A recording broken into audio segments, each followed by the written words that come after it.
میرا رشتہ پکا ہو گیا اور شادی کی تیاریاں ہونے لگیں۔ عاصم میری بیسٹ فرینڈ کا بھائی تھا اور بہت ہی خوبصورت اور ہینڈسم سا لڑکا تھا، اور جس بات نے مجھے سب سے زیادہ متاثر کیا وہ اس کی جاب تھی۔ نہ جانے کتنے سالوں سے عاصم دبئی میں نوکری کر رہا تھا۔ وہ مہینے کا اتنا کماتا تھا کہ اس کے بہن بھائی خوب عیاشی کر رہے تھے۔ میں بہت حسین تھی، جس کی وجہ سے میری دوست نے اپنے بھائی کا رشتہ میرے لیے مانگ لیا تھا، اور میرے گھر والے بھی فوراً ہی اس رشتے کے لیے مان گئے، کیونکہ آسمہ میری دوست ہونے کے ساتھ ساتھ ابا کے دور کے رشتہ داروں میں سے بھی تھی، اور ابا کو اچھی طرح معلوم تھا کہ ان کے حالات کیسے ہیں۔ میرا ہونے والا شوہر چند ماہ کی چھٹیاں لے کر شادی کے لیے پاکستان آیا تھا، اور اس کے آنے کے کچھ دن بعد ہی ہم دونوں کی دھوم دھام سے شادی ہو گئی۔ میں نے سوچ لیا تھا کہ شادی کی رات ہی عاصم کو اپنی محبت میں پاگل کر لوں گی کہ وہ میرے بغیر ایک پل بھی گزارنے کا نہ سوچ سکے، اور میں بھی اس کے ساتھ دبئی چلی جاؤں۔ شادی کی رات جب عاصم کمرے میں آیا تو مجھے دیکھ کر اپنی بہن کی پسندیدگی کی داد دیے بغیر نہ رہ سکا۔ میں نے بھی اس کے ساتھ بہت زیادہ جذباتی لگاؤ کا اظہار کیا اور اپنی بے پناہ محبت اس پر نچھاور کی۔ میں بس کسی بھی طرح دبئی جانا چاہتی تھی۔ میری ہمیشہ سے یہ خواہش تھی کہ میں شادی ہو کر پاکستان سے کسی دوسرے ملک چلی جاؤں، اور عاصم کی وجہ سے میری یہ خواہش پوری ہونے والی تھی۔ میں نے عاصم کے ساتھ شروع کے دن بہت ہی اچھے گزارے۔ میرے سسرال والے بھی بہت ہی اچھے لوگ تھے، لیکن جیسے جیسے عاصم کی چھٹیاں ختم ہو رہی تھیں، میں نے اس کے کان میں یہ بات ڈال دی کہ میں بھی اس کے ساتھ ہی دبئی جاؤں گی۔ میں اس کے بنا اکیلے نہیں رہ سکتی۔ میری بات سنتے ہی عاصم نے حیرت سے میری طرف دیکھا اور کہنے لگے، عارفہ، یہ کسی صورت ممکن نہیں۔ بہتر یہ ہے کہ تم ایسی کسی بات کو اپنے دماغ میں نہ لاؤ جس سے تمہیں بعد میں تکلیف ہو۔ عاصم کی بات سن کر میں غصہ ہو گئی، اور میں نے کہا کہ میں آپ سے شادی کر کے اس گھر میں آئی ہوں تو آپ کے بغیر یہاں کیوں رہوں گی؟ مجھے بھی آپ کے ساتھ ہی دبئی جانا ہے۔ عاصم نے ایک ناراض نظر مجھ پر ڈالی اور کہنے لگے، پہلی بات تو یہ کہ عارفہ، اماں کسی صورت بھی اس بات پر قائل نہیں ہوں گی کہ میں تمہیں اپنے ساتھ دبئی لے کر جاؤں، اور دوسری بات یہ کہ دبئی کے رہن رسم و رواج اس قدر الگ ہیں کہ تم وہاں آسانی سے گزارا نہیں کر سکو گی۔ اس سے پہلے کہ میں عاصم کے ساتھ مزید کوئی بحث کرتی، اس کی اماں کمرے میں چلی آئیں۔ شاید میری تیز آواز کمرے سے باہر چلی گئی تھی، اور وہ یہی دیکھنے آ گئی تھیں کہ کمرے میں آخر ہو کیا رہا ہے۔ ان کے پوچھنے پر میں نے انہیں بتا دیا کہ میں عاصم کے ساتھ دبئی جانا چاہتی ہوں۔ جب میرا شوہر ہی یہاں نہیں ہوگا تو میں یہاں رہ کر کیا کروں گی؟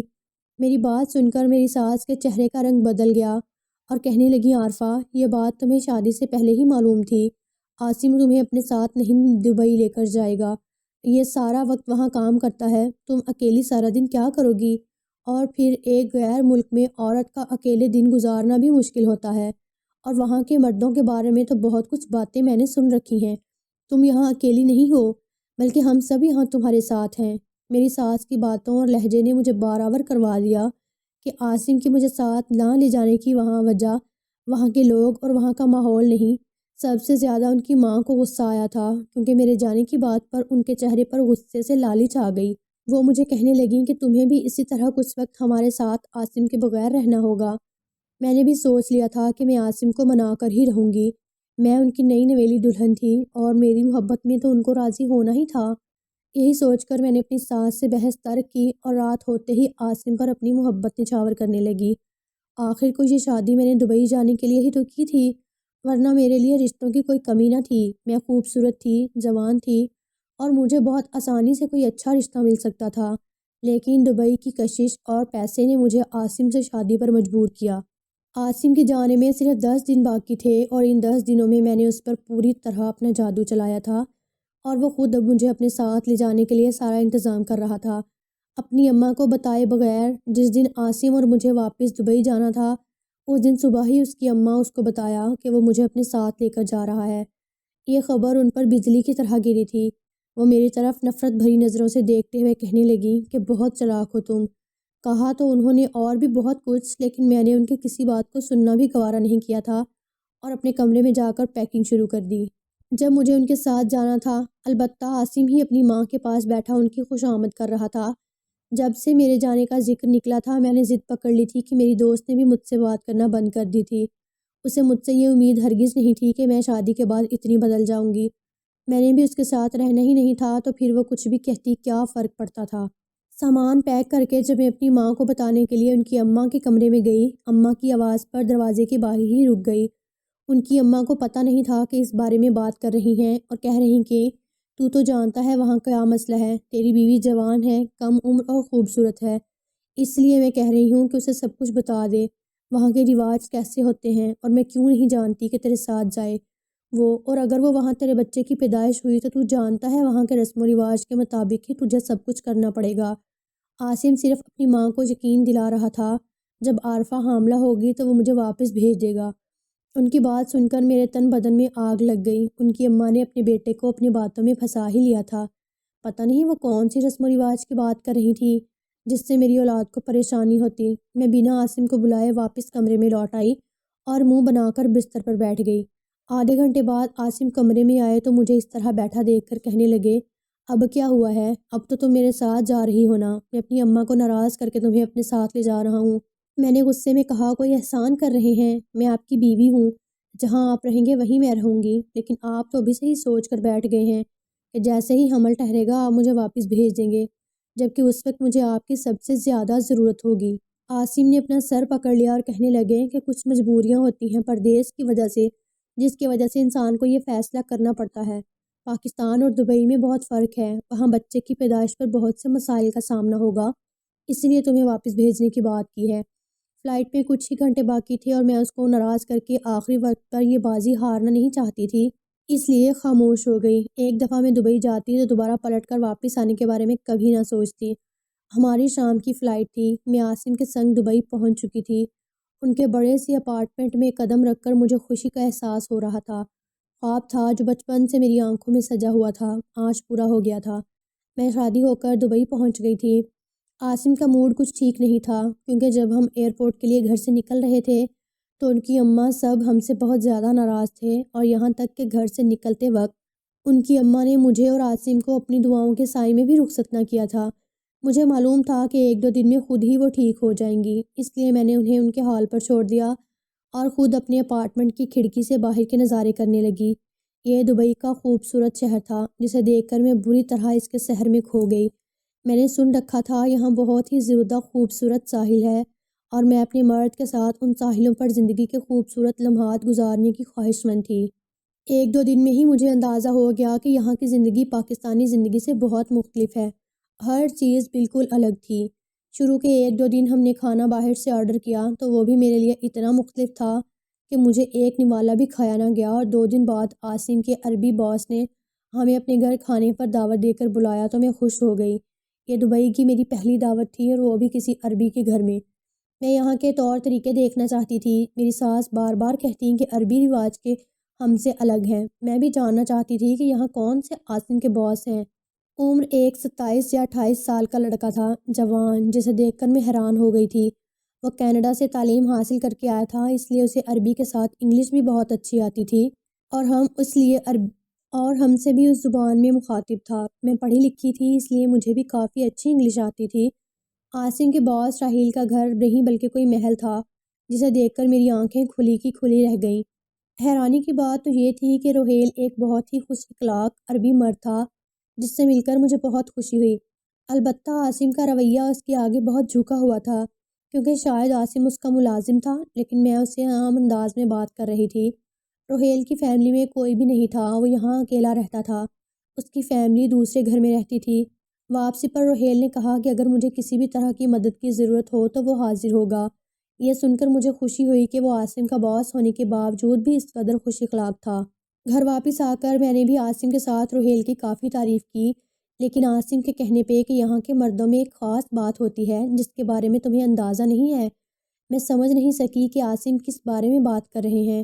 میرے دل و دماغ پر تو روہیل اور اس کا مہر چھایا ہوا تھا، اور پھر 2 دن بعد ہی میرے ہوش اڑ گئے جب مجھے اندازہ ہوا کہ مجھے حمل ٹھہر گیا ہے۔ ابھی تو مجھے دبئی آئے ہوئے ہفتہ بھی نہیں ہوا تھا اور اس خبر نے مجھ پر قیامت ڈھا دی تھی۔ میں جانتی تھی کہ جیسے ہی یہ بات میرے شوہر تک پہنچے گی وہ پہلی فرصت میں مجھے واپس بھیج دے گا۔ میری بدلتی ہوئی طبیعت مجھے بتا رہی تھی کہ خبر میں زیادہ دن تک چھپا نہیں سکوں گی۔ اس سے پہلے ہی میں کچھ ایسا چاہتی تھی کہ اس بچے سے جان چھڑوا لوں۔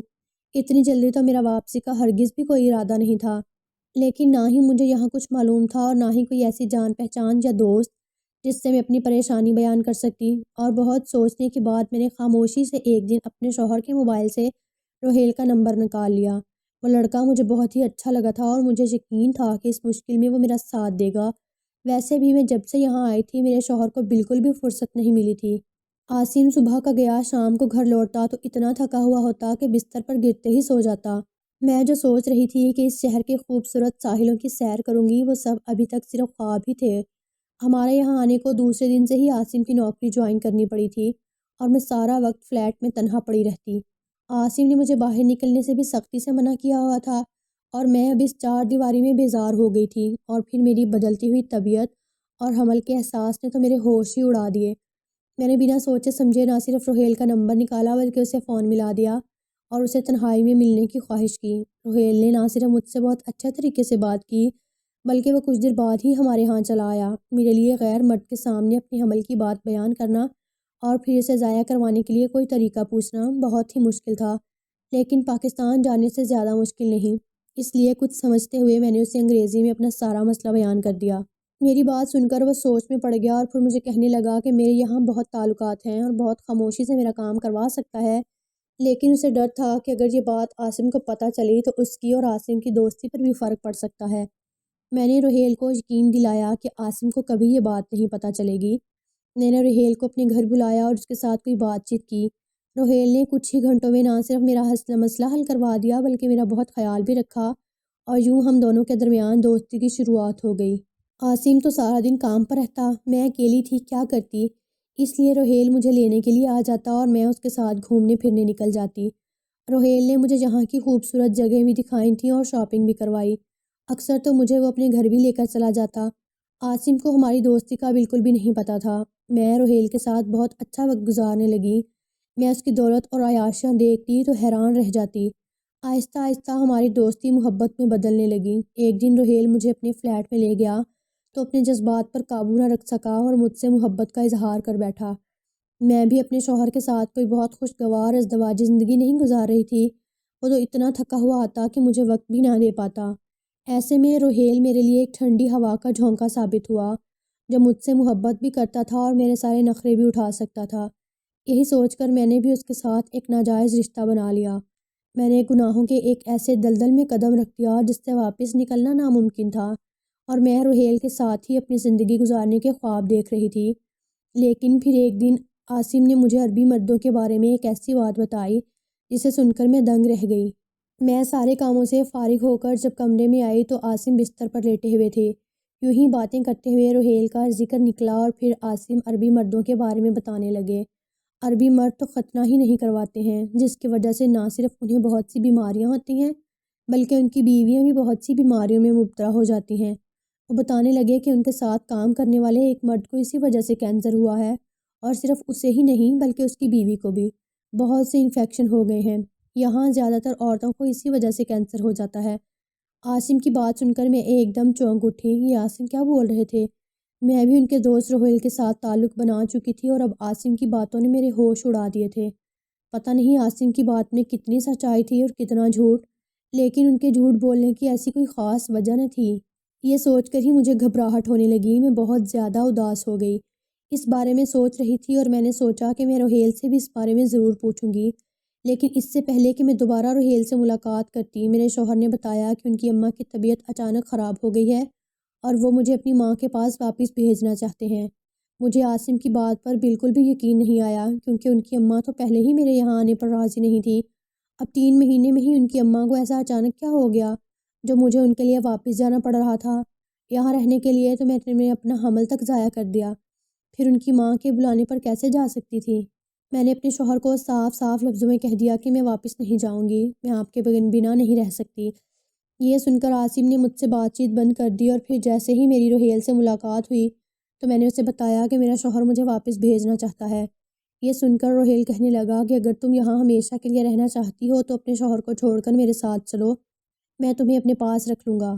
یہ سن کر میری خوشی کا ٹھکانہ نہ رہا۔ روہیل جیسے امیر مرد کے ساتھ مجھے بھلا اپنی زندگی گزارنے پر کیا اعتراض ہو سکتا تھا؟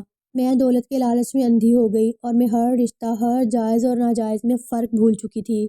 عاصم نے مجھے جب واپس بھیجنے کے لیے مجھ پر دباؤ ڈالا تو میں نے اپنا سامان باندھا اور صرف اس سے کہا کہ وہ مجھے فوراً طلاق دے دے، میرا واپس جانے کا کوئی ارادہ نہیں ہے۔ میں یہاں اب بھی اپنی زندگی کو جی سکتی ہوں۔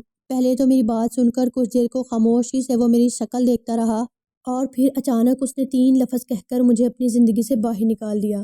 مجھے نہیں لگتا تھا کہ وہ اتنی آسانی سے مجھے طلاق دے گا۔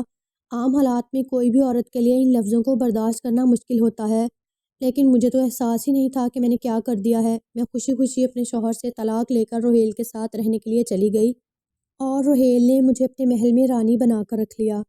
مجھے اور راحیل کو ایک ساتھ رہتے ہوئے آدھا مہینہ گزر گیا، اور اس آدھے مہینے میں عاصم نے پلٹ کر بھی میری طرف نہیں دیکھا۔